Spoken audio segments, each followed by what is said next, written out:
السلام علیکم۔ میرے ابو کے کزن ریاض پولیس میں انسپیکٹر تھے۔ اس نئی جگہ آئے ان کو 3 دن ہوئے تھے کہ ایک کیس آ گیا۔ کسی عورت کے قتل کا معاملہ تھا کہ ایک ہونے والی بہو نے اپنی ساس کو قتل کر دیا تھا، مگر کیوں؟ قتل کی وجہ اس کا کزن تھا۔ انکل ریاض نے معلومات کیں تو لوگوں نے یہ کہانی سنائی کہ شازیہ 7 برس کی تھی جب اس کے ماں باپ انتقال کر گئے، تب اس کی پھپھو اس کو اپنے گھر لے گئی۔ وہ اس سے بہت پیار کرتی تھیں۔ شازیہ تھی بھی بہت پیاری لڑکی، سفید رنگت، نیلی آنکھیں، صورت میں بھی بہت پرکشش تھی۔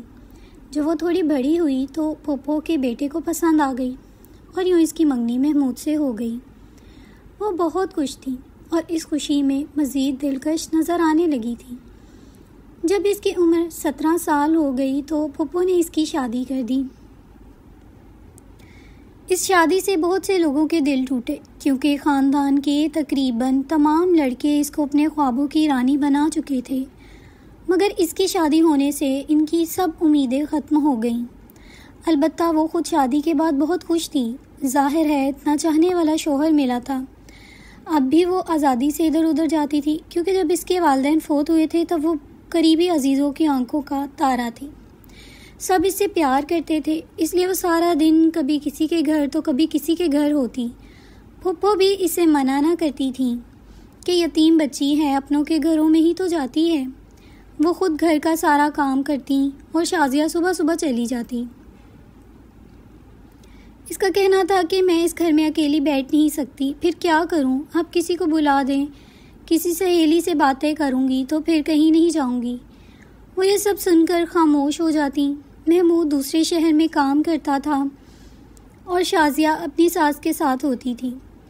جب اس کی شادی ہو گئی اور کافی دن گزرنے کے باوجود بھی وہ نہ بدلی تو لوگوں نے باتیں بنانا شروع کر دیں۔ ہر روز عورتیں اس کی ساس کے پاس آتیں اور کہتیں کہ بہن بہو کو اتنا کھلا مت چھوڑو، کل ہم نے اس کو فرقان کے ساتھ باتیں کرتے دیکھا ہے، اس کو گھر میں رکھو۔ اس کی ساس ایسی باتیں سن کر تھک چکی تھی مگر پھر بھی بہو کی طرفداری کرتی تھی۔ ایک دن ساتھ والے گھر سے ایک عورت آئی اور انہیں بتایا کہ شاید روزانہ گھنٹوں چھت پر بیٹھ کر فرقان سے باتیں کرتی ہے۔ چونکہ ہماری چھت ان کی چھت سے ملی ہوئی ہے اس لیے میں روزانہ دیکھتی ہوں، تم اس کو منع کرو۔ اس کی ساس یہ سن کر پھٹ پڑی اور بولی، تمہیں اس سے کیا تکلیف ہے؟ فرقان اس کا کزن ہے، میری بہو ایسی نہیں ہے، مجھے پورا بھروسہ ہے۔ اگر وہ اپنے کزن سے بات کر لیتی ہے تو کیا ہوا؟ وہ عورت چلی گئی۔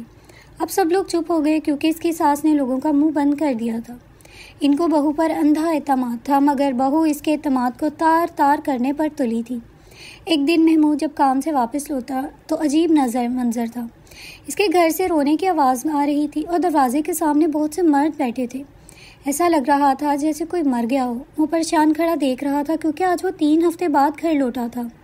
گھر سے اس کے ماموں نکلے اور محمود کو گلے سے لگا کر کہا، تمہاری ماں فوت ہو گئی ہے۔ محمود حیران تھا، اچانک یہ سب کیسے ہوا؟ تب ماموں نے بتایا، کل شام جب شازیہ نے ہمیں بلایا تو تمہاری ماں مر چکی تھی۔ محمود اندر گیا، سب اس سے مل رہے تھے مگر اس کا ذہن ماں کی موت کو قبول نہیں کر رہا تھا۔ شازیہ رو رو کر اسے بتا رہی تھی مگر وہ بت بنا کھڑا تھا۔ تھوڑی دیر بعد جب میت کو غسل دینے کے لیے وہ سال عورت کو لائے تو اس نے میت دیکھ کر کہا کہ میں کام نہیں کر سکتی، آپ کسی اور کو بلا لیں۔ پھپھو کی بیٹی سے پوچھا، کیوں، کیا ہوا؟ تب اس نے میت کے بدن سے کپڑا کھینچ لیا اور کہا کہ مجھے لگتا ہے یہ قتل کی واردات ہے، اگر میں نے ساتھ دیا تو پولیس مجھ سے پوچھ گچھ کرے گی۔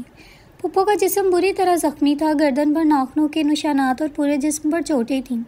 سب نے منتیں کی مگر وہ عورت چلی گئی۔ پھر شازیہ سے پوچھا گیا، سب کیا ہے؟ تو اس نے کہا، میں نے آپ کو بتایا تو تھا کہ میں اٹھی تو پھپھو باتھ روم میں گری ہوئی تھی، گرنے سے ان کے جسم پر چوٹیں آئی تھیں، پھر بھی کسی نے میت کو غسل دینے سے انکار کر دیا۔ آخر ان کی ایک رشتہ دار عورت نے آگے بڑھ کر کہا کہ میں غسل دے دیتی ہوں۔ ایسے موقع پر شازیہ کا چہرہ دیکھنے کے قابل تھا۔ وہ بات بات پر چونک جاتی تھی۔ آخر عورت تھی، اس کا چہرہ اس کے کام کی چغلی کھا رہا تھا۔ سب کو شک ہو گیا کہ کوئی گڑبڑ ضرور ہے جو وہ چھپا رہی ہے۔ سارا دن اس نے مشکوک نظروں کا سامنا کیا مگر کوئی بات نہ کی۔ جب محمود نے ماں کو دیکھا اور لوگوں کی باتیں سنی تو اس کو بھی شک ہو گیا کہ کوئی بات ضرور ہے۔ میری ماں رضائے الہی سے نہیں مری، آخر بیٹا تھا، سوچ کر اس کا دل مٹھی میں آ جاتا تھا کہ کسی نے ظلم کر کے ماں کو مارا ہے۔ ماں کو دفنائے ہوئے محمود نے عہد کیا کہ میں اپنی ماں کو مٹی کے سپرد کر رہا ہوں، مگر امانت کے طور پر 20 دن کے اندر اندر معلومات کر کے قبر دوبارہ کھدواؤں گا۔ اس کے بعد میت دفنا دی گئی۔ محمود گھر آیا تو شازیہ سہمی سہمی سی تھی۔ اس نے بلایا تو چونک پڑی اور اس کے بلانے پر بھی نہ گئی۔ وہ اس کو بلاتا رہا مگر وہ اپنی جگہ سے نہ ہل سکی۔ سب نے کہا جاؤ تمہارا شوہر ہے، مگر وہ پسینہ پسینہ ہو گئی اور اپنے کمرے میں قدم نہ رکھا۔ محمود نے اس کا چہرہ پڑھ لیا تھا۔ وہ باہر چلا گیا۔ شام کو پھر جب وہ گھر آیا اور شازیہ کو بلایا تو وہ گھبرا گئی۔ سب نے کہا کہ پھپھو اس کی ماں جیسی تھی۔ اس نے شازیہ کو بہت محبت سے پالا تھا، اس لیے اس سے یہ صدمہ برداشت نہیں ہو رہا۔ سب گھر والوں نے سمجھا بجھا کر شازیہ کو کمرے میں بھیجا اور کہا جاؤ تم اب سو جاؤ۔ وہ ڈرتی ہوئی اندر چلی گئی۔ محمود نے اس کو کچھ نہیں کہا کیونکہ اس کی حالت ایک زخمی کبوتر جیسی لگ رہی تھی۔ وہ خود بھی سو گیا۔ تقریباً آدھی رات کو شازیہ نیند سے اٹھ بیٹھی اور زور زور سے رو کر کہنے لگی کہ پھپھو کو فرقان نے مارا ہے۔ محمود میں بے قصور ہوں۔ محمود نے اس کو تسلی دی اور کہا سو جاؤ، مگر وہ خود نہ سو سکا۔ وہ سوچ رہا تھا کہ ہو سکتا ہے وہ نیند میں ڈر گئی ہو۔ جب شام ہوئی تو اس نے شازیہ کو بلایا تو وہ گھبرا گئی اور بولی میں نہیں آتی، مگر اس دفعہ محمود اس کو بازو سے گھسیٹ کر کمرے میں لے گیا اور اندر سے دروازہ بند کر دیا۔ سب لوگوں کو خدشہ لاحق ہو گیا کہ کہیں بیوی کو مار نہ دے، کیونکہ ماں کا غم بہت بڑا ہوتا ہے۔ محمود نے شازیہ سے کہا میرے پاس آرام سے بیٹھو، گھبراؤ نہیں، میں تمہیں کچھ نہیں کہوں گا، تم میری بیوی ہو، میں نے تم سے شادی بھی اپنی پسند سے کی ہے، میں تمہیں کیا نقصان پہنچا سکتا ہوں، تم میری جان ہو اور بھلا کوئی اپنی جان کو بھی ختم کرتا ہے، تم مجھ سے ڈر کیوں رہی ہو؟ ماں میری فوت ہوئی ہے اور مانا وہ تمہاری پھپھو تھی، مگر ایسا بھی کیا غم کہ تمہیں اپنا بھی ہوش نہیں رہا ہے اور مجھ سے بھی ڈرنے لگی ہو۔ ایسی باتوں سے شازیہ تھوڑی سی سنبھل گئی۔ اس کا خیال تھا محمود کو اس پر شک ہو گیا ہے۔ بولی وہ میری پھپھو تھیں، میں ان کو کیسے مار سکتی ہوں؟ اچھا یہ بتاؤ کل رات تم کیا کہہ رہی تھی؟ محمود نے اچانک پوچھا تو وہ گھبرا گئی۔ تم کل کہہ رہی تھی کہ پھپھو کو فرقان نے مارا ہے اور تم بے قصور ہو۔ اب شازیہ کا چہرہ فک ہو گیا۔ محمود نے اس کو بالوں سے پکڑ لیا اور کہا سچ سچ بتاؤ، فرقان نے میری ماں کو کیوں مارا؟ بولو، جواب دو۔ وہ غصے سے کانپ رہا تھا۔ شازیہ نے ڈر کے مارے سے سب بتا دیا کہ فرقان ہمارے گھر آیا تھا، اس نے پھپھو سے پیسے مانگے تھے، انہوں نے نہیں دیے تو اس نے پھپھو کو مارا اور مجھے کہا کہ اگر تم نے کسی کو بتایا تو میں تمہیں بھی جان سے مار دوں گا، اس لیے میں چپ رہی۔ شازیہ رو رہی تھی مگر لوگ کچھ اور کہتے ہیں، وہ تو کہتے ہیں تمہاری وجہ سے میری ماں مری ہے اور تو بھی مارنے میں فرقان کے ساتھ تھی۔ جلدی بتاؤ ورنہ تجھے شوٹ کر دوں گا، محمود نے دھمکی دی اور بیوی پر آنکھیں نکال لیں۔ وہ بہت غصے میں تھا۔ تبھی شازیہ نے سچ سچ بتا دیا کہ فرقان اور میں روزانہ چھپ کر ملتے تھے، وہ مجھے پسند کرتا تھا مگر میری منگنی آپ سے ہو گئی، اس لیے میں نے کچھ نہ کہا، مجھے وہ شروع سے اچھا لگتا تھا، پھپھو نے مجھے پالا پوسا بڑا کیا تھا تو ان کو میں انکار نہ کر سکی اور آپ سے شادی کر لی۔ میں آپ کو بھی پسند کرتی تھی لیکن جب آپ گھر پر نہیں ہوتے تو میں فرقان سے ملا کرتی تھی۔ لوگوں نے پھپھو کو کہا مگر انہوں نے لوگوں کی باتوں پر یقین نہ کیا۔ اس طرح میرے حوصلے بلند ہو گئے۔ پھر آپ بھی کئی ہفتوں تک باہر رہتے تھے، میں بھی آخر انسان ہوں، کب تک تنہائی جھیلتی۔ اس رات بھی وہ مجھ سے ملنے آیا تھا، پھپھو سو رہی تھیں، اس لیے میں نے فرقان کو بلایا، وہ بھی بیٹھا ہی تھا کہ پھپھو کمرے میں آ گئی۔ مجھے دودھ کا گلاس دینے آئی تھی، میں ان کو دیکھ کر گھبرا گئی۔ فرقان نے سلام کیا تو انہوں نے گالیاں دینا شروع کر دیں اور مجھے بھی ڈانٹا کہ شوہر کے پیچھے یہ گل کھلاتی ہو۔ میں نے صرف باتیں کرنے کا بلایا تھا مگر وہ نہ مانی اور کہا محمود کو آنے دو، میں اسے سب بتا دوں گی۔ تب فرقان نے ان کا خاتمہ کر دیا۔ اس کا کہنا تھا کہ یہ زندہ بچی تو تمہارے خاوند کو بتا دیں گی، وہ تم کو زندہ نہیں چھوڑے گا، اور اگر چھوڑ بھی دیا مگر اس سبب سے طلاق دے دی تو تم بدنام ہو جاؤ گی۔ سو میں نے اس کی باتوں پر عمل کیا۔ اس نے چھری سے ان کے جسم پر وار کیے اور میں نے پھپھو کو پکڑے رکھا۔ ان کا کافی خون نکلایا تھا اور وہ بے ہوش ہو گئی تھی۔ تب اس نے ان کے منہ پر تکیہ رکھ دیا تاکہ سانسیں جلد ختم ہوں۔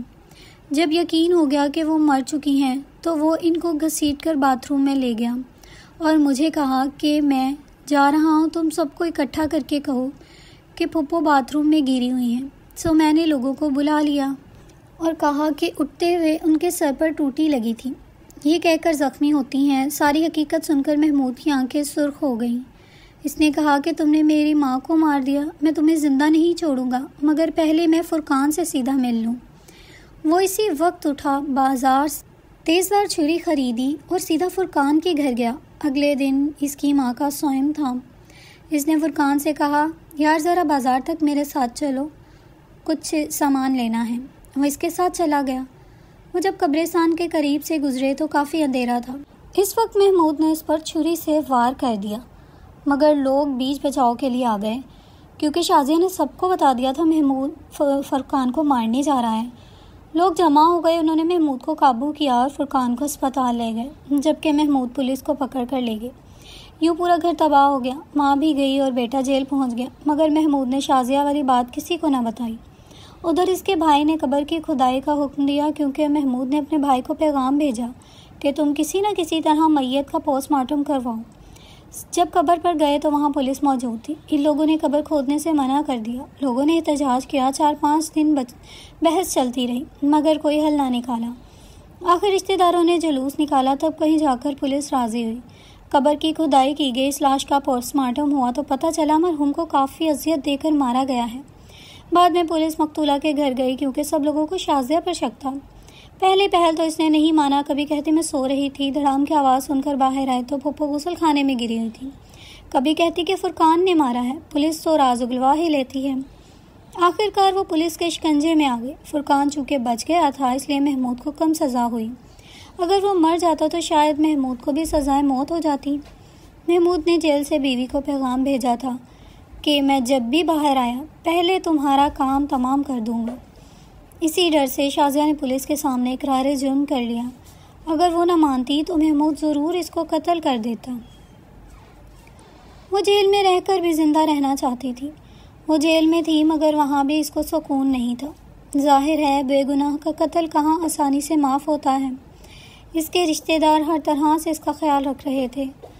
انکل ریاض بتا رہے تھے کہ اس کے کپڑے اور ضرورت کی ہر چیز اسے پہنچ جاتی ہے، مگر شام ہوتے ہی اسے کچھ ہو جاتا ہے۔